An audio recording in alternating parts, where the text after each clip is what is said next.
နော်အလီဒါကတော့ဒါအားလုံးပဲတီးကြတယ်အရင်တော့ဒါ steady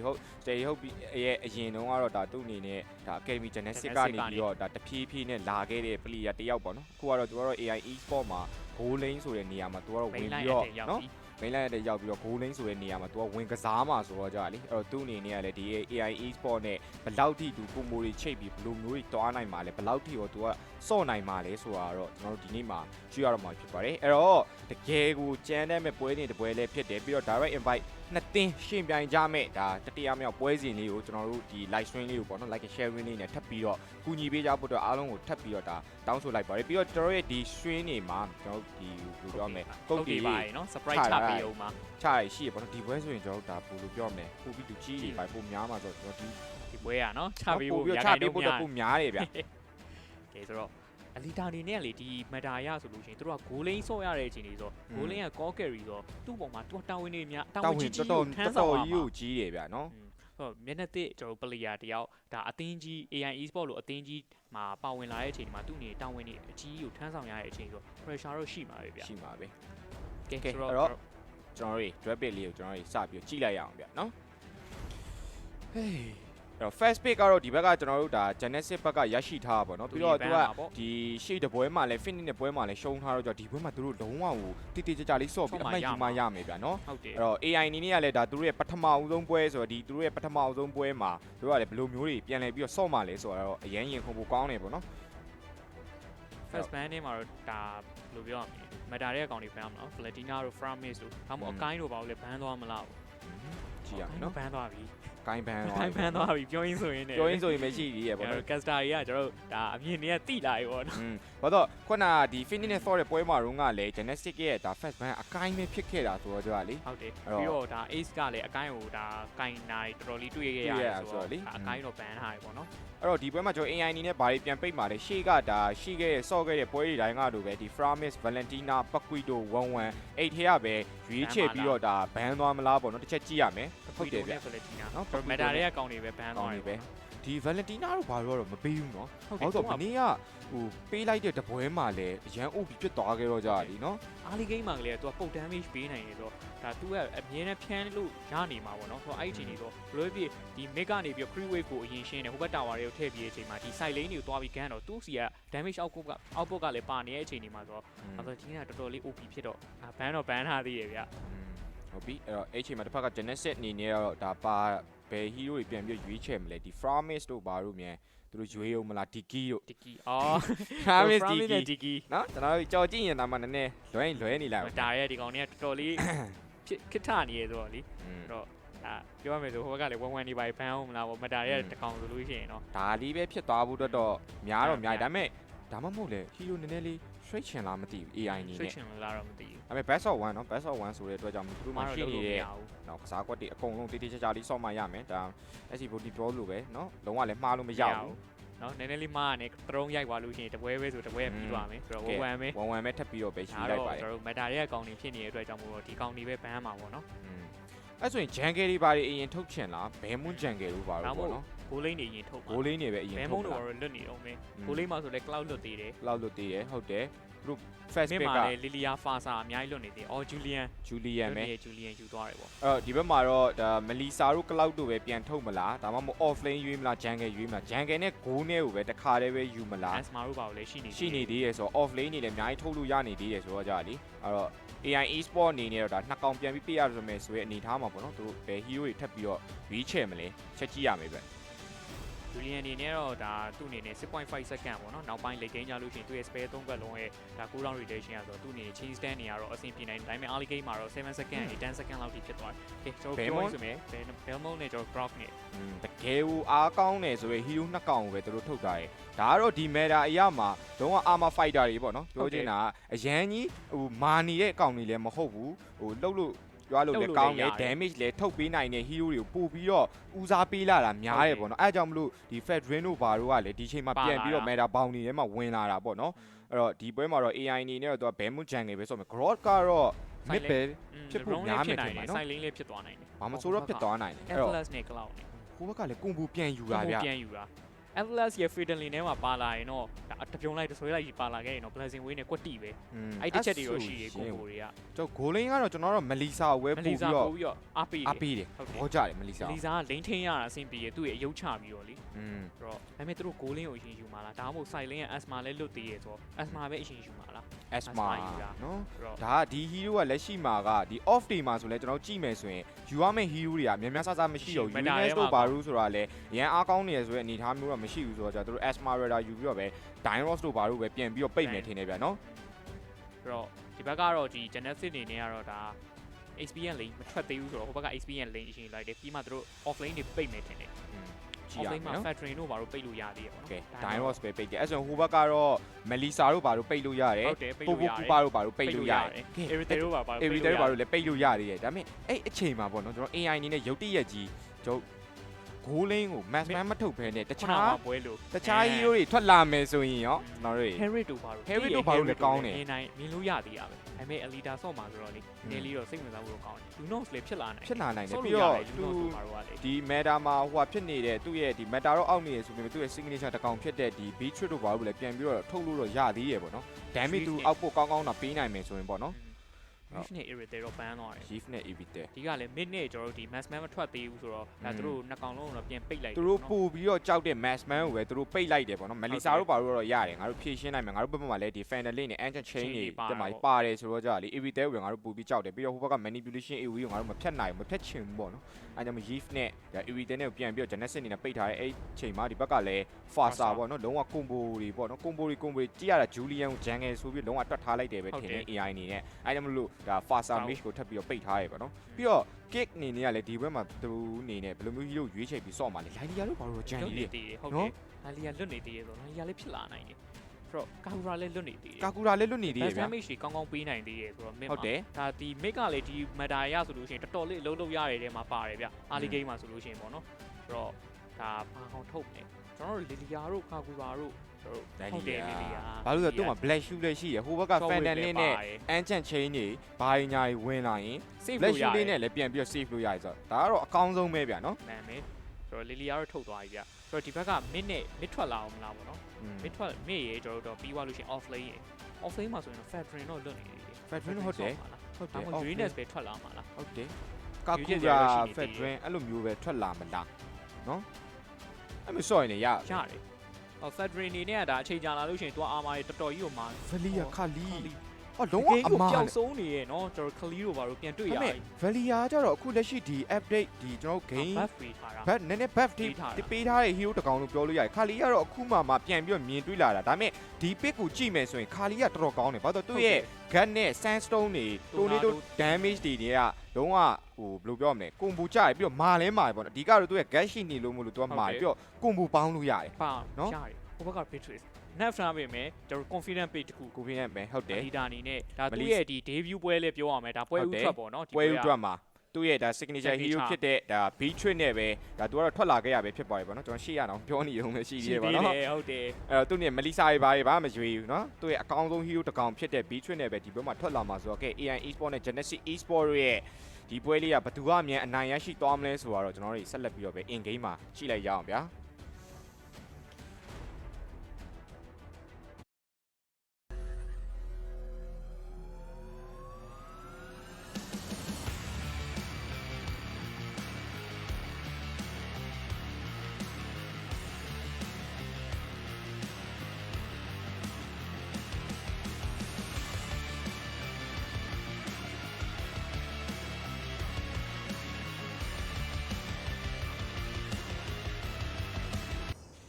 ကျွန်တော်တို့ M4 မြန်မာ qualifier group stage day 2ရဲ့ဒါ match 3ပွဲစဉ်ဖြစ်တဲ့ Genesis နဲ့ AI Esport တို့ရဲ့ပွဲစဉ်လေးကနေပြီးတော့အားလုံးပြန်လည်ပြီးတော့ကြိုဆိုလိုက်ပါတယ်ဒါ direct invite 2သင်းရှင်းပြီးတော့ဒါစော်ကစားကြတဲ့အခါမှာဘသူကအမြန်အနိုင်ရရှိသွားမလဲဆိုတော့ကျွန်တော်တို့နဲ့အတူတူပဲဆက်လက်ပြီးတော့ပဲဒါအပိလိုက်ကြအောင်ဗျာကျွန်တော်ဒီပွဲတော့ကျွန်တော် Caster SD14 နဲ့ကျွန်တော် Caster Kick ကအတူတူတာဝန်ယူပြီးတော့စင်စင်တင်ဆက်သွားပြီးမှာပေါ့နော်Ace နေနေတော့သူ family ကိုပဲ focus ထားနေရုံပဲပေါ့နော် early game တော့သူတို့ lane မှာတော့ mid မှာတော့ဒါ Lilia နဲ့ကျွန်တော်တို့ဒီဘက်ကတော့ဒါ ကျွန်တော်တို့ဒါဘလီယာတို့ဘာလို့ရှိနေတော့မယ်ဗျနည်းနည်းလေးဒါ2កောင်လောက်တော့ရှိတယ်အလီတာခြုံနေတဲ့စိတ်နည်းနည်းတော့အန်ဒီတော့များတယ်ဗျာနော်စကိုင်ဘာနဲ့ပြန်ပြသူဟိုတခဲရဲ့ကလော့ဒီချက်တီကြားရဲ့မှာသူစပက်တစ်ခုခုတော့သူတုံးရတော့မယ်ဗျဖလစ်ကတုံးရမှာလား ဖလစ်ကတောင်းတာဗျာ ဖလစ်ကတောင်းတာဟုတ်တယ်ဖလစ်ကလုံးဝမပေးဘူးဗျနော်တွေးတော့လောက်တော့ကိုင်းသွားတယ်ဆိုတော့လူရဲ့ဖြစ်ဟိုဘက်ကကောင်လေးဆင်းလာတယ်အလီတာအနေနဲ့ pressure တော့ရှိတယ်ဗျာဟုတ်တယ်ပြောလို့ပြောတော့မဟုတ် AI e-sport အနေနဲ့ဒီတစ်ခေါက်သူတို့ရဲ့ဒီ player အသစ်ကိုတော့ဟိုဘက်ကဒီ Genesis e-sport အနေနဲ့ကောင်းကောင်းမို့ pressure တော့ပေးထားတော့မယ်အစပိုင်းမှာပဲဗျာဟုတ်တယ်အဲ့တော့ဒီတစ်ခေါက်ဒါ AI အနေနဲ့သူတို့ဒါ Bamon Jungle နောက်မှာ off နေနေရလဲ Esmeralda Mid ကလည်း Lilia သူတို့ရဲ့ဒါအားအသဆုံးဖြစ်တဲ့ hero တွေကိုပဲသူတို့ကရအောင်ယူပြီးတော့ဒီပွဲမှာဆော့ထားပါတော့အဲ့တော့ပြီးတော့ဒီ talent gas မှာဆိုရင်လည်းအကုန်လုံးကမိနစ်20ကျွန်တော်15မိနစ်အကျော်ကြီးပဲပေါ့နော်15မိနစ်နောက်ပိုင်းနေကြီးပဲအကုန်လုံးက gas ထားရဆိုတော့ဒီပွဲကတော့တော်တော်အချိန်ကြာကြီးရမှာပဲဟုတ်တယ်ဘာလို့ဆိုတော့နှစ်သိန်းလုံးက family လို့တဲ့သူတွေပါတယ်ပြီးတော့ icon တကွဲရမှဗတ်တယ်ဆိုင်လို့ကောင်းမဲ့ hero တွေပါတယ်ဆိုတော့ကြလေအချိန်တစ်ခုတော့ကျွန်တော်တို့စောင့်ကြည့်အောင်ပဲပေါ့နော်ပုံမှာတော့ခလီနဲ့ကျွန်တော်တို့ဒီ Esmeralda နဲ့ထိန်းနေတော့မယ်ဒါပေမဲ့ Ace နေနဲ့တော့ဒါ Roman Gang တော့စတော့မလုပ်သေးဘူးဒါပေမဲ့မင်းမှာတော့နည်းနည်းလေးတော့ညှိနေပြီဗျဟုတ်ပြီအဲ့တော့ Grod က first blood ပဲပေးရမယ်ထင်တယ်ဟုတ်တယ်ဗျ Genesis နေနဲ့တော့ first blood ရရှိသွားခဲ့တာပဲဖြစ်ပါတယ်အဲ့ချိန်မှာပုံမှာ H နေနေတော့ level 4တော့ရှိနေတယ်ဒီက level 3ပဲရှိတယ် level နည်းနည်းလေးတော့နောက်ကျနေရလို့ပြောလို့ရတယ်ပေါ့နော်ဒါပေမဲ့လည်း10မိနစ်ကျော်ဆိုတော့လည်းနည်းနည်း EHP လည်းတိတ်တော့ဟိုကတော့မဖြစ်ခဲ့ဘူးဒါပေမဲ့တော့ပေးလိုက်ရတယ်ဒါပေမဲ့သူတို့အနေနဲ့အပေါ်ပြန်ပြီးတော့ focus ထားတဲ့ပုံပဲဗျ Ace ဒီနားမှာနည်းနည်းလေးတော့ pressure တော့ပေးနေတော့မယ်ဒီရှေ့ကလေခါလီကဒါကာပေးနေရဲ့ချင်းကြီးဆိုတော့3000လောက်တော့ရှိပြီဗျ maybe ရောဆိုတော့ဒါပေမဲ့သူတို့အနေနဲ့ပြန်ပြီးတော့ forward လုပ်ဖို့ပဲဒါတာတယ်လေးထွက်လာပြီဆိုတော့ပို့ပြီးတော့ပြန်ပြီးတော့ position ပြန်ယူထားတယ်ဗျကျွန်တော်ဘဲမပါနေတဲ့အနေထားတစ်ခုမှာတော့ first starter ကအဲ့ဘဲမကရဖို့တော့များတယ်ဒါပေမဲ့လောလောဆယ်ဒီဘက်က Genesis ဘက်ကလည်းဒီနားမှာ3កောင်4កောင်လောက်ထိရှိနေပြီးတော့ Atlas ကလည်းကျွန်တော် level 4ရနေပြီ Atlas ကအဲ့သူ finally ပေးမယ်ဆိုရင်တော့ဒီနားမှာနည်းနည်းလေးတော့ကျွန်တော်တို့ဒါ AI အနေနဲ့တတိတော့ထားရမယ်ပေါ့နော်အဲ့တော့ဒီ first starter နားမှာတော့ Genesis ကလည်းမတော်သေးတော့ဘဲမရှိတော့ပါကြတော့မယူသေးဘူးကြာအပေါ်ပဲဝင်ပြီးကျုံးနေဆိုအနေထားတစ်ခုမှာ cloud ကလည်းအလဲထိပါလာပြီး Cree စားနေဒီကြာသွားတယ်ချက်ပေါက်ချက်ဒီကြားမှာဒီကတော့ပြန်ပြီးတော့ပေးလိုက်ရပြီပဲဖြစ်ပါတယ်အဲ့တော့ဒီ first starter ကကျွန်တော်တို့ဒီဘက်က AI အနေနဲ့ယူဖို့တော့ကအရန်တော့အဆင်ပြေနေတော့မဟုတ်ဘူးပေါ့နော်အဲ့တော့ဘယ်လိုမျိုးပြန်လဲပြီးတော့တို့တွေပြန်ရအောင်ယူနိုင်မလဲတစ်ချက်တော့ကြည့်ရမယ်ထွက်လာတဲ့အချိန်လေးတစ်ခုတော့ပြန်ပြီးစောင့်ရမယ်ထင်တယ်ဆိုတော့ဒီအချိန်လေးတစ်ခုမှာ GE နဲ့ wine charge ပြီးတော့တိုက်ထားသေးတယ် Fatalin 2 man နောက်မှာ Belia fire wall တွေဂျားထဲမှာတော့ခလီးပါထပ်ပြီးတော့ဝင်လာတယ်ပဲ Ace ကတော့ပြန်ပြီးတဲ့တိုင်း Star Moon တွေဂျားထဲမှာတော့ခလီးကတော့ဒီတစ်ခေါက်တော့ပြန်ပြီးတော့ပေးလိုက်ရပြီပဲသူ့မှာ gap တွေပါလေမရှိဘူးဆိုတော့ကြာလေ Fatalin တော့မိခဲ့တယ်ဆိုပြီးပဲနောက်မှာပါလာတဲ့ damage တွေကမရှိခဲ့တဲ့အတွက်ကြောင့်မို့ K ကတော့မရခဲ့ဘူးဗျနောက်မှာ Esmeralda level 5 level တခု jungle ဟိုဘက်က jungle တက်တော့မှသူက level ပိုပြီးတာနေတယ်ဒီဘက်မှာကျွန်တော်တို့ H နေနေကလည်း fast starter ကိုတော့ရအောင်တော့ပြန်ပြီးတော့ကောက်သွားပြီဗျနောက်တော့ကျွန်တော် Fatal Link ပြန်ပါခဲ့ရဆိုပေမဲ့ဒီအနေနဲ့အကောင်းပုံဆုံးပဲပြန်ပြီးတော့ထိန်းထားသေးတယ်အဲ့နောက်မှာတော့ပြန်ပြီးတော့ဒါဘန်လိုက်ပစ်ထားရဆိုပေမဲ့ Ace back ကတော့ပြန်ကြပေးထား maybe ပါနေဆိုတဲ့အချိန်ဒီမှာ Genesis အနေနဲ့အရင်တိုးတိုက်ရအလန့်မလွယ်ဘူးဗျဟုတ်တယ်ဗျနော်ကျွန်တော်ဒီ battle တစ်ခုမှာဒီခလီးအနေနဲ့အရင်ကျသွားခဲ့ပေါ့နော်ဒီကလည်းဘဲမောကလည်းအိမ်နောက်မှာနည်းနည်းသူ့ရဲ့ win streak ရဲ့ damage တွေကအရင်ကောင်းသွားတယ်ပါတယ်ပေါ့နော် Finally မှာ fire wall တွေနဲ့ကွန်ဘိုမိခဲ့တာတော့မှန်တယ်ဒါပေမဲ့ game မရသွားခဲ့ဘူးဗျနော်နည်းနည်း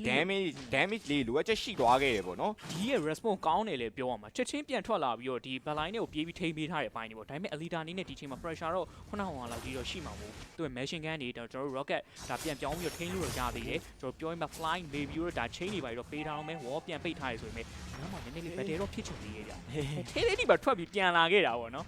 distribution မှာပေးပြီးတော့ပြေးရပါတော့ဒီကတော့ဟိုဘက်ခြုံနေတာဒါဒန်ကိုသူ့အနေနဲ့ကြိုပြီးတော့ပဲရှောင်ထားတယ်လို့ပြောရမှာပဲဂိုးရှိအပိုင်တော့ပါတော့ခွာနေပြီဗျနော်အပေါ်တော်တော်လေးကိုကျွန်တော် sorry ဒီအောက်ကိုဒီဂိုးလင်းကိုပေါ့နော်တော်တော်လေး Genesis အနေနဲ့ pressure ပေးနေရဗျအဓိကဂိုးလင်းတာသွားပြီးရင်သူက mid ဒီ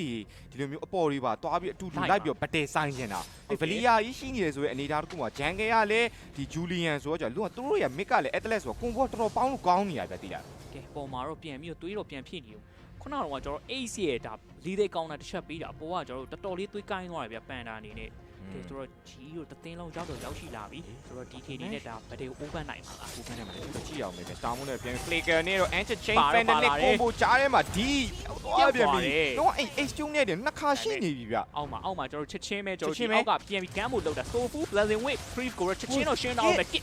Black Shoe ကပြန်ပြီးစီးပြန် save ထားတယ်ဗျဟုတ်တယ်ဗျဒါပေမဲ့ Creep တော့မပေါဘူးဆိုတဲ့အနေအထားဒီမှာ Bro Wine ချက်ဖြတ်တိုက်ထားပါသေးတယ်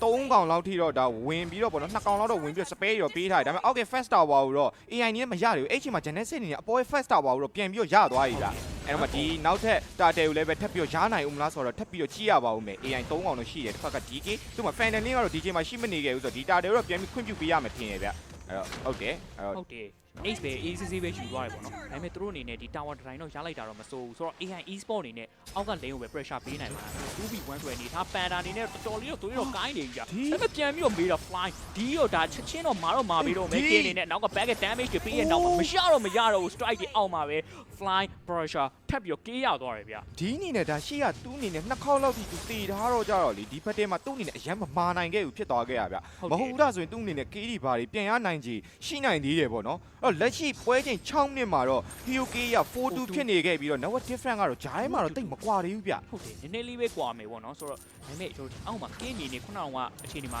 backup spin လေးနည်းနည်းလေးလွဲသွားလို့ပေါ့နော် ဟုတ်တယ်အဲ့တော့ဘဲမွန်ကတစ်ဖက်ကကျွန်တော်ဂျန်ငယ်ဂျူလီယန်ကိုတွားပြီးတော့ကြည့်နေတယ်အဲ့တော့ Atlas ကဒီနောက် Fantasy ရှိတယ်နော်နည်းနည်းရှောက်ဖို့ကောင်းတယ်အဲ့ဒါလေးတော့နည်းနည်း AI အနေနဲ့တော့ view site ဖို့လိုတယ် site ဖို့တော့လိုတယ်ရှေ့မှာခက်လီကိုတော့ပြန်ပြီးတော့ဒါလေးဆိုမဲ့ wine check ဖြတ်တိုက်ထားပြီးတော့ခက်လီအနေနဲ့မတီးခဲ့ဘူးဗျအဲ့တော့မတီးခဲ့ Fantasy ပြီးမှလားကြည့်နေသေးတယ်သူ flick out စောင့်နေတာတွေးရတယ်တိတ်မရှိဘူးဆိုတော့အိမ်ပြန်ပြီပေါ့နော်ပြီးမှပဲပြန်လာပေးမယ်တင်တယ် Genesis ကကောင်နေရ HP ကျသွားတဲ့အချိန်မှာတော့အိမ်ပြန်ပြီး record healing time ပြန်လုပ်တယ်ပေါ့ဆိုတော့ AI e-sport အနေနဲ့3 lane လုံး pressure ပေးရဗျအပေါ်မှာဒီအနေနဲ့သူရဲ့ response တွေကတော့တော်တော်ကောင်းနေတော့မယ်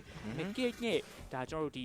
burst damage တွေကိုထပ်ပြီးမြင်ရမယ်ဆိုရင် fatal lane ကိုကောင်းကောင်းဖိနိုင်ပြီလို့ထင်တယ်ဗျအပေါ်မှာတော့ကျွန်တော်တို့ fast tower တစ်လုံးတော့ပြန်ပြီးတော့ဒါ AI အနေနဲ့ရတော့ရထားတယ်ဒါပေမဲ့လောလောဆယ် Genesis ကအောက်မှာလည်းတစ်လုံးပြန်ပြီးတော့တိမ့်ပိုက်သွားတယ်ဗျ Genesis ကပို့ပြီးတော့ tower ရနေရလို့ကျွန်တော်ပြောလို့ရတယ်မင်းမှာတော့ DK Valier ဘန်ပေါ့နော်သူတို့နှစ်ယောက်ရဲ့ combo လေးတွေတွဲလုံးလေးကတကယ်ကောင်းတယ် Ace နဲ့တစ်ဖက်က blue back ကိုတော့သူစားနေတယ်ဒီကောင်းတော့ပေးပြီးတော့စားသွားတယ်အဲ့တော့ Ace ပြန်ပြီးတော့ဒါ Fanning လေးမှာပေးခံထားရတယ်ဗျနောက်မှာ Valier Firewall တွေကြာမှာ Sandstone 3 vs 1ဆိုရဲ့အနေထားမှာ Ace တွေနဲ့ဘလို့ပြေးမှလဲဆိုတော့ပြေးလို့ကမရတော့ Firewall damage တွေကြားမှာမလွတ်ဘူးဗျထပ်ပြီးတော့ပေးလိုက်ရပြီညမှာဆိုဘူးရဲ့ damage တွေကြားမှာ maybe ဟေးတော့ကတွေးစီးကတ်လေးနဲ့တော့ပြန်ပြီးတော့လွတ်နေပါသေးတယ်ဒါပေမဲ့ဟိုဘက်ကလည်း fly တကောင်ကိုပြန်ပြီးတော့ကောက်ထားဆိုတော့1 for 1 trade လောက်ပဲဖြစ်သွားတယ်အလီဒါလေးနဲ့ချိန်မှာဒီ machine gun နဲ့ကျွန်တော်ဒီ rocket တွေကလည်းလုံးတော့ဖြစ်သွားတယ်ဟုတ်တယ်ဆိုတော့နောက်ထပ် target ထွက်လာရဲဆိုတော့အချိန်ဒီမှာ Genesis အနေနဲ့ခုနက DK ရဲ့ freedom lane ကိုကျွန်တော်ဒီ AI e-sport အနေနဲ့ပြင်နိုင်ဖို့အတွက်တော့စူးစမ်းအောင်ပဲဗျဆိုတော့ဒီအနေနဲ့အောက်က tower pressure ပေးဖို့တွေရောက်တော့လာတယ် position ပြန်တည်ကျင်တာပေါ့နော်ဒီကတော့ကဲအဲ့တော့ဘယ်လိုမျိုးပြန်ပြီးတော့ AI အနေနဲ့ဒီအချိန်လေးကိုပြန်ပြီးဆော့မှာလေတစ်ဖက်ကိုလည်းကေးရနှစ်ကောင်လည်းပေးထားရတယ်။တော့ different အရာပြောမယ်ဆိုရင်သူတို့ဒီအချိန်ကနောက်ထပ်ထပ်ပြီးပေးရမယ်ဆိုရင်ပေါ့ပြောရင်ဆိုကေးထပ်ပြီးတော့ပေးလိုက်ရပြန်ပြီ maybe ပါထပ်ပေးအောင်မယ်တင်တယ် Sandstone မှာ flicker တော့ပြန်ပြီးတော့ဒါတုံးပြထားရရဲ့ပေါ့နော်။အဲ့တော့ဒီ target pattern နားမှာတော့ ace အနေနဲ့တော့ပြန်ပြီးရှိရဒါပေမဲ့ဒီတဲ့ကောင်တော့ retribution သူဝင်ပေးနိုင်မှာမလားချက်တော့ကြည့်ရအောင်ပဲဗျ။ဒါပေမဲ့တစ်ဖက်မှာ DK အနေနဲ့ final လေးပြန်ပြီးရထားတဲ့နောက်မှာတော့သူ့အနေနဲ့အရန်ကိုရှစ်တက်လို့တော့မလွယ်တော့ဘူး။အဲ့တော့ဒီ target တော့ပြန်ပြီးတော့ AI အနေနဲ့ခွင့်ပြုရမယ်ထင်တယ်ဗျ။ပေးရမှုတော့များသွားတယ် AI e-sport ရဲ့ဒီ drafting အရဆိုလို့ရှိရင်လေ Alita item ထွက်လာမှာပို့ပြီးတော့လုံးဖြစ်မှာပဲဆိုတော့ဒါပေမဲ့ Wally နဲ့သူရအောင်တော့ဆိုပေမဲ့လွယ်တော့မလွယ်တော့ဘူးဗျအဓိက retribution ပါနေရဆိုတဲ့အချိန်ကြီးဆိုတော့အဓိက Alita ကျွန်တော်တခါမှမသေးရသေးတဲ့အတွက်ကလေ AI e-sport ရဲ့ဒါကောင်းမွန်တဲ့အချက်တစ်ခုတော့ပြောလို့ရတယ်ဟုတ်တယ်တူတာနော်တူတာ item ထွက်လာပြီးတော့ဒါပြန်ပြီးတော့ game ကို carry နိုင်သွားမယ်ဆိုရင်တော့သူတို့ဒါ AI e-sport အနေနဲ့ပေါ့နော်လုံးဝဒီပွဲကိုပြန်ပြီးတော့နိုင်ဖို့အတွက်ဒါရ chance တွေဒါပြန်ရမယ်ပေါ့နော်အဲ့တော့ဒီအလီတာရဲ့ကျွန်တော် item လေးကိုပဲတစ်ချက်တော့ကြည့်ရမယ်ဗျနော်ဆိုတော့သူတို့အဓိက mega tower လည်းမပေးရသေးဘူးဆိုတော့ဒီ family တွေအကုန်လုံးပိတ်ဖို့ကလည်းမလွယ်ဘူးပေါ့နော် Genesis အနေနဲ့ maybe အနေနဲ့ wine chat 2 man ဆိုရင်တော့ star moon မှာထပ်ပြီးတော့တိုက်ထားပြီ cloud က blading ကိုဖူးမှာပြန်ပြီးခွဲထားတဲ့နောက်မှာတော့အလီတာအနေနဲ့ပြန်လိုက်ရတယ်ဗျဘာမှမလုပ်ရဘူးအဲ့နောက်မှာ finally ပြန်ပြီးဆွဲထားတယ်ဆိုတော့ kit အနေနဲ့ black shoe တော့ပြန်ပြီးတော့တုံးပေးထားပါသေးတယ် spare လေးတော့လွဲသွားတယ်တစ်ချက်ဒါပေမဲ့လေပဲရတော့မရလိုက်ဘူးဗျနော်နှစ်သင်းလုံးနေနဲ့ spare တွေတော့ကုန်သွားတယ်ကေးဒီဘာမပေးရဘဲနဲ့ပဲအိမ်ကိုပဲပြန်လိုက်ရတယ်ပေါ့နော်ပေါ်မှာပန်တာတော့လိန်တော့ကြောင်းနေတော့မယ်ဗျဒါပေမဲ့အောက်မှာဒီနဲ့ကျွန်တော် ace နဲ့ကတော့ဒါအောက်က tower ကိုယူဖို့တော့များတယ်ဒီနားမှာနှစ်ကောင်လုံးစောင့်နေချင်း maybe ပြတ်ဖို့တော့များတယ်တန်းပြတ်သွားတာဗျနှစ်ကောင်ပေါင်းပြီးတော့တော်တော်နာဟုတ်တယ်နာလိုက်တာ Sandstone နေရော22ရောပြီးရင်ကျွန်တော်ဒီဘက်မှာ ancient chain နေရောဆိုတော့ကြာလေmaybe လည်းမခံစားနိုင်ဘူးဗျဒီရှေ့မှာလည်းသူလည်းနှစ်ခေါက်လောက်တေးဒီဒါနဲ့ဆိုရှေ့ကတစ်ခေါက်လောက်လည်းတေးထားဆိုတော့အရန်ကြီးတော့သူမမာဘူးပေါ့နော်အဲ့တော့ဟိုဘက်ကပြန်ပြီးဒီကင်းနဲ့ရှင်မယ်ဆိုရင်ဒီကတစ်ခါမှဒီချိန်မှာမတေးသေးဘူးဗျပြီး cloud နဲ့ဝင်းချက်မှာထပ်ပြီးပြီးသွားပြီဒါပေမဲ့အလီရဲ့နောက်ဆုံး short gun နဲ့ပြန်ပြီးမေးထားရပြီတစ်ဖက်က jungle ကိုရထားတာဒါတော်တော်ကြီးကိုကောင်းသွားပြီခုနကတော့အချိန်ကြီးတခုမှဒါပြန်ပေးလိုက်ရဆိုရင်အလီတာကင်းရသွားသူတို့အတွက်ကောင်းနေဗျဟုတ်တယ်ဒီအနေနဲ့တော့ဒါအရှိမတော့ဒါ vision တွေတော့ထောက်ပေးထားတော့မယ်အလီတာအခုချိန်ကြီး free farming ရနေတော့မယ် Genesis အနေနဲ့အချိန်ကြာလာရင်အဲ့ဒါပြဿနာဖြစ်လာနိုင်ရင်ဒါပေမဲ့သူတို့ရဲ့ full pool ကတော့တော်တော်လေးတော့လုံးဖြစ်တယ်ဗျ blazing wave တွေပိုင်းနဲ့ burst damage ကောင်းကောင်းတော့ပေးနိုင်တယ်ပေါ့နော် GG မှာကျွန်တော် fan နေရှိတယ်နော်အဲ့ဒါကိုသတိထားရမယ် sorry Grod Lilia အနေနဲ့လည်းအရင်ကြီးနှိပ်ပါနေရဆိုရင်အနေထားမျိုးမှာမရှိဘူးပေါ့နော်အဲ့တော့ဒါပေမဲ့လည်းသူတို့လည်းနည်းနည်းလေးတော့ဟိုဘယ်လိုပြောရမလဲကြောက်ရမယ်ပေါ့နော်ဆိုဖူ buff တီတောင်အကုန်ကျွေးနေပြီပေါ့နော်ဆိုတော့လောကလည်းထွက်လာပြီဆိုတော့သူတို့အနေနဲ့ကလည်းဒါသူတို့ရဲ့ call carry တကောင်ဖြစ်တဲ့ဒီ goal lane ကဒီ ဒီဟွာဆိုဖူးတော့အကုန်လုံးဒါအထောင်ဆော့ ဆော့တော့မှာပေါ့နော်ဘာလို့လဲသူ item damage တာထွက်လာပြီးဝင်ပြီးတော့ဒါသူ damage တွေပေးရနိုင်မယ်ဆိုရင်သူတို့ဘက်ကပို့ပြီးတော့အဆင်ပြေသွားပြီပေါ့နော် cloud damage ပေးရှေ့ကဒီ3កောင် Valia Julian Atlas က battle မှာဖွင့်ပေးပြီးရင်ကျွန်တော်ဒီနောက်က Balania ကောင်တွေကြောင့်ခါလီကဝင်နိုင်ဆိုရင်သူတို့ရဲ့ battle ကနောက်ပိုင်း minute တွေမှာပို့ပြီးတော့ဘယ်လိုပြောရမလဲအလုပ်ဖြစ်နိုင်တယ်လို့ပြောလို့ရတယ်ပေါ့နော် cloud damage ထွက်လာခဲ့မယ်ဆိုရင် ကဲဆိုတော့ဒီနားမှာ position တော့ပြန်တည်ထားတော့တော်တော်လေးလာရဲပဲကြီးဘက်ကဒါပေမဲ့ ကဲမှာ black shoe မရှိဘူးတင်နေ ဟုတ်တယ် ဒါမရှိရရှိ black shoe ပြန်ပြီးစီးလိုက်ရပြီကဲအနေနဲ့ black shoe စီးလိုက်ရတော့မှ atlet ရဲ့ final လေးနေမှာပါသွားမလားဆိုတော့ကျတော့ချက်ချင်းပဲတန်းပြီးတော့ရှော့သွားခဲ့ဖြစ်ပါတယ် ace နဲ့ lead တဲ့ကောင်တော့ပြန်ပြီးတော့ပေးထားရဆိုပြီးဟိုကတစ်ကောင်နှစ်ကောင်တော့ပြန်ပြီးတော့ကျသွားခဲ့ဒီဝင်လာတယ်ဆိုပေမဲ့တစ်ဖက်မှာကျတော့ Julian Valia ပြန်ပြီးကာထားပြီးအတီးတိုင်းတစ်ချက်တီကြားထဲမှာညမှာတော့ cloud နေနဲ့ထပ်ပြီးတော့ပေးလိုက်ရခဲ့ပြီဗျ Genesis နေနဲ့3កောင် down သွားတာပါ အလီတာကိုကောင်းကောင်း pressure ပေးခဲ့ဆိုပေမဲ့ဒီအချိန်ဒီမှာအလီတာ3កောင်တောင်ရရှိသွားပြီဗျ hero ကသူ့အနေနဲ့ free fan အဖမ်းမင်းကိုပြန်တော့ကျွန်တော်ပြန်ပြီး focus ထားပြီး hero ကဒီအချိန်မှာပြန်ရရဗျဒီအချိန်က AI Esports စောင့်နေတဲ့အချိန်ကောင်းတစ်ခုလို့ပဲပြောရမယ်ဒါ early game ပိုင်းမှာသူတို့အနေနဲ့ဒီအရှိအမားကောင်တွေနဲ့ဒီ rotation ပိုင်းမှာအများကြီးအလုံးမလုံးနိုင်ဘူးဆိုပေမဲ့ဒါ10 minute time mid game time တစ်ခုကိုရောက်လာတဲ့အချိန်မှာအလီတာအနေနဲ့ damage အောက်ကိုကောင်းကောင်းပေးနိုင်နေပြီဗျ ဟုတ်တယ်ကစ်ကတော့ဒါသူပထမဆုံးအရင်ပတ်တင်မှာ short သွားရဆိုပြီးပဲနောက်မှာ ace ရဲ့ lead တဲ့ကောင်တာပြီးတော့ဒီဘက်က leader ရဲ့ damage တွေကြားထဲမှာဟိုဘက်က2កောင်လုံးပြန်ပြီးတော့ပေးလိုက်ရတာပေါ့နော် ဟုတ်တယ် cloud ကလည်း blading ဝင်ခွဲတော့မှမေးပြီးဝိုင်းချက်နဲ့ပြန်ပြီးတော့ထိန်းထားပြီးတာအဲ့ဒါကြီးတော်တော်ကောင်းပါဒီကလည်းနောက်က backline တွေကကောင်တွေသူ2កောင်ထိန်းထားပြီးတာဆိုတော့ဒီပတ်တေကတော့ဒုံးကဒါ AI Esport အနေနဲ့တာသွားတယ်လို့ပဲပြောရမှာပဲဗျာ fast low ကပြန်ပြီးတော့ကျွန်တော်ပိုင်ဆိုင်သွားခဲ့ပြီ tower 3လုံးဒါပြန်ပြီးရသွားခဲ့တယ်လို့တစ်ဖက်တင်းထက်ဒါနောက် 4K လောက်တော့သူတို့တာသွားပြီပေါ့နော် battery တစ်ခုကနေစကားတွေအများကြီးပြောသွားတယ်ပြောရမှာပေါ့နော် ဟုတ်တယ် ဆိုတော့ maybe နေနဲ့ဒီနားမှာတော့ဒီ second tower ကိုယူအောင်ပါပဲဒီအောက်မှာတော့ကျွန်တော် ban နဲ့ sofu defense ဆိုတော့ဒါလုံးတော့လုံးနေတော့မယ် genius 1 Demon Hunter ဆို တ တော့ န်းထွက်သွားတာနော် damage ကတော်တော်လေးကိုကောင်းသွားတော့မှာနော် ဟုတ်တယ်ဆိုတော့ဒါပုံမှန်ဆိုလို့ရှိရင်တော့ Demon Hunter တို့ဘာလို့မထည့်ဘဲနဲ့တို့ဒီ BOD တို့ဘာလို့ထည့်ရဲဆိုတော့ပြီးသွားလို့ရှိရင်ဝင်တော့ nature တွေဘာထည့်ပြီးလိုက်ပစ်တာပေါ့ဆိုတော့ Demon Hunter ထွက်လာတဲ့အချိန်မှာတို့ဒီ machine gun ရောဒီ rocket တွေဆိုတော့တော်တော်လေး damage များတယ်ဗျဆိုတော့ Alita ရဲ့ဒီ Beatrice ကလည်းဒီချိန်မှာ nap ထားတာကျွန်တော်တို့ဒီ sniper နဲ့ဒါ one နဲ့ပဲ nap ထားတယ် shotgun နဲ့ပဲ nap ထားတယ်ဆိုတဲ့အချိန်မှာသူနဲ့ gun ကိုပြန်ပြီးရွေးချယ်ပြီးတုံးထားတယ်ပေါ့နော် machine gun ပဲလုံးဝကင်ထားတယ်ဆိုတော့အပေါ်မှာတော့ lane တွေကုန်လုံးနှဲ့နေတယ်နှဲ့ဒီ position ယူထားတာတော့လာတယ် ဝိုင်းချဖြတ်တော့တိုက်လိုက်သေးတယ်ဒါပေမဲ့တစ်ခါမှ DK နဲ့ final နေပြီးဖို့တော့အစင်တဲ့နော် ancient chain ထပ်ပြီးတော့ထိန်းထားပါသေးတယ်အဒီကရန်ပတ်တယ်မှာဟိုကိုမူမကြသေးဘူးဆိုတော့ကြလေသူတို့မဝင်ခြင်းသေးဘူးဗျကစ်ကတော့ဆော့ဆော့စီးပဲ black shoe လေးတော့ပြန်ပေးလိုက်ရတယ်နောက်တော့ကျွန်တော်တို့ဒါ lock ပေါ်ဖို့ second lock ပေါ်ဖို့တော့ပေါ့နော်second 80လောက်တော့ကျွန်တော်တို့လိုအပ်နေသေးရဗျအဲ့တော့ဒီလာမဲ့ထပ်ပြီးတော့ဒီပေါ်လာမဲ့ second lock ကိုတော့ဒီ genesis ကပဲယူနိုင်မလား AI ပဲထပ်ပြီးတော့သိမ်းပိုက်နိုင်မလားဆိုတော့တစ်ချက်တော့ကြည့်အောင်မယ်ဂျိုင်းမှာ network ကတော့ 5K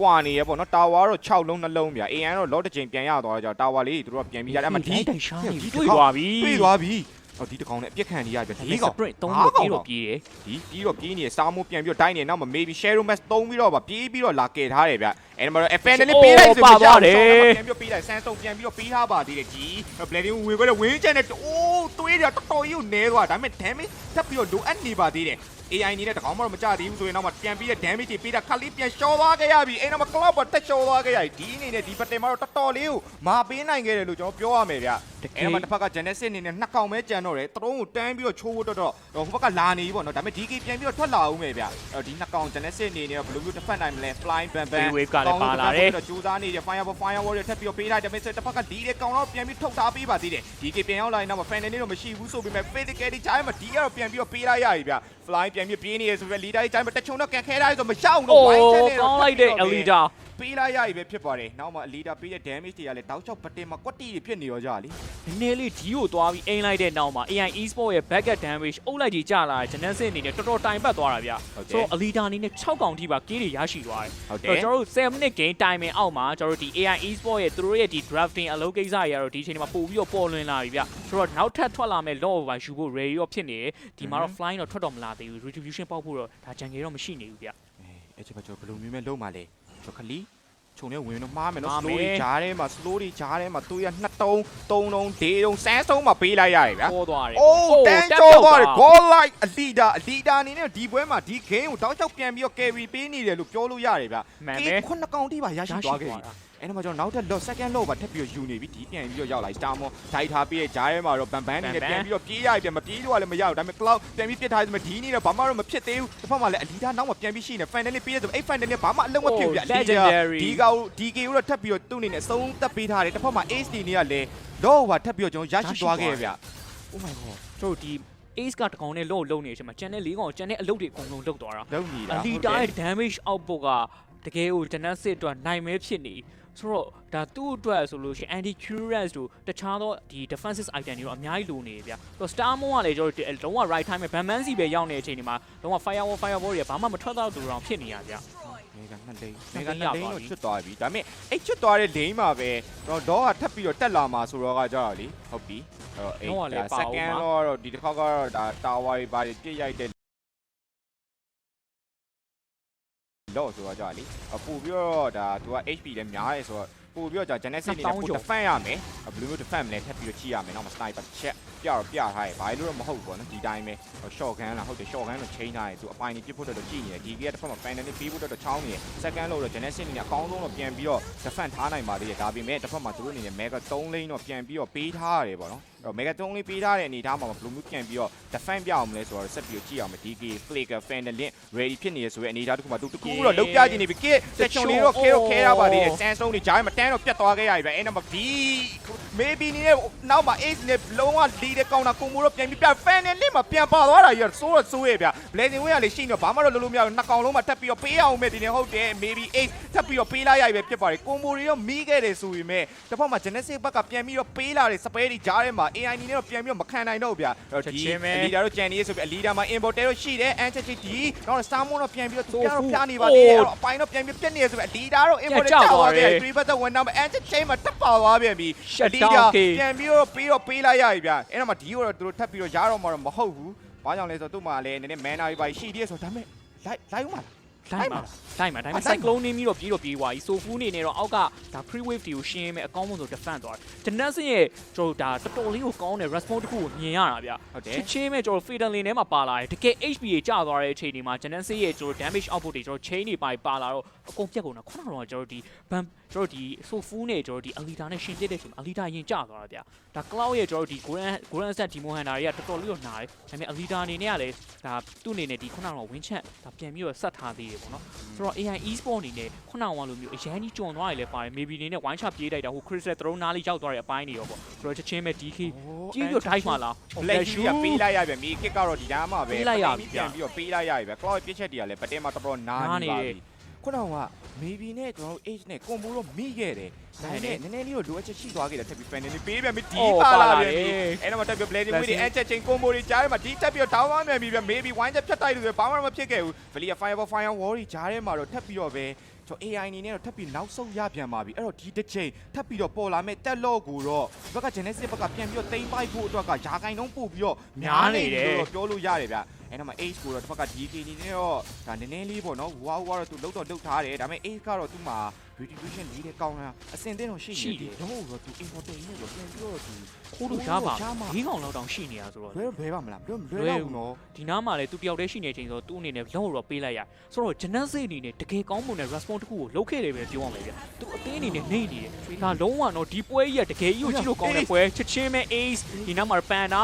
နောက်က kick ကိုလည်းပြေးထိန်ချင်တယ်ဒါပေမဲ့ maybe ခြုံထဲမှာတော့စောင့်နေတာဗျအဲ့ဒီကောင်နဲ့ဆိုပြီးမဲ့ဒါလုံးဝဟိုဘက်ဒီဘက်မှာတွေတော့အကုန်လုံးစောင့်ပေးနေရပေါ့နော်လုံးဝ Genesis က mega 3 lane ပေးထားတဲ့အနေထားမှာနောက်ထပ်ပြန်ပြီးတော့လာတဲ့ဒီတတိယအချိန်မြောက်တက်လို့ယူပြန်ပြီးယူသွားတာဆိုတော့ဒါကြီးကတော့လုံးဝ surprise ဗျအာနီဂိမ်းမှာတော့ကလေ AI ရဲ့တောက်လျှောက်ပြန်ပြီးတော့ဒါဖိထားနိုင်နေဆိုပေမဲ့ Genesis နေနေနဲ့ပေါ့နော်သူတို့ရဲ့ဂိမ်းကြီးပြန်ပြီးတော့ရောက်လာတဲ့အချိန်လို့တော့ပြောလို့တော့ရဘာကြောင့်လဲဆိုတော့သူတို့ဘက်ကလေဂိမ်းမှာဆိုရင်သူတို့ဘက်ကိုဖျက်ဖို့အတွက်ကတော်တော်လွယ်ဘူးဗျ AI နေနဲ့လုံးဝကွန်ဘိုတွေမိမရမယ်ဒါတောင်မှခုနနောက်ဆုံးတော့ကွန်ဘိုမိတာတောင်မှ Hiroki ကအများကြီးမပြတ်သွားခဲ့တဲ့ဟာမျိုးတွေရှိတယ်ဗျဟုတ်တယ်ဆိုတော့ maybe နေနေကလည်းပြန်ပြီးတော့သူ position ကောင်းကောင်းယူပြီး wine charge ကိုတကောင်ပြေးတိုက်ဖို့လွယ်အဓိကဟိုဘက်ကလည်းဒီ D ကို battle ကိုဖွင့်ပေးနေတဲ့ D ကိုအရင်ဖြတ်နေရတာလေကျွန်တော် AI export က cancer ဖြစ်နေရပေါ့နော်ဟုတ်တော့ defense ကို HP ကလည်းတော်တော်လေးများတယ်ဆိုတော့ဘယ်တော့မလွယ်တော့